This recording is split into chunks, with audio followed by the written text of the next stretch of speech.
Aš manau, viskas, ko reikia verslui, tai leisti dirbti ir leisti daryti verslą. Faktas, kad kažkur reikia kontroliuoti, bet iš esmės verslas nori stabilumo ir suvokimo, kas bus artimiausius 10 metų. Tik tiek. Ir mano galva, kad tai yra šiek tiek iliuzija pačių valstybės tarnautojų, kad jie gali padaryti didelį darbą versle, inicijuodami kažkokius didelius dalykus. Viskas, ko reikia, tai padaryti, kad verslas galėtų judėti ir galėtų greitai dirbti. Viskas. Tiek reikia iš valstybės. O kaip jie gali padėti, tai gali tiesiog pasakyti gražų žodį. Tiek kartais užtenka. Duoti žinoti, kad jie palaiko verslą, tiesiog tik tiek. Kartais reikia labai mažų dalykų.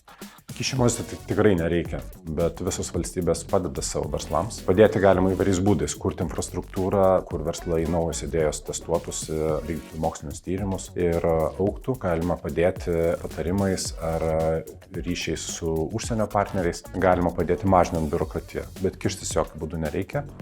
Ir visos valstybės dar padeda per įvairias subsidijas, grantus pačiose pradinės stadijose, kai jauni verslininkai neturėdami savo kapitalo bando kurti idėjas. Pačioje pradžioje tos pagalbos reikia, bet jokių būdų nekišimus.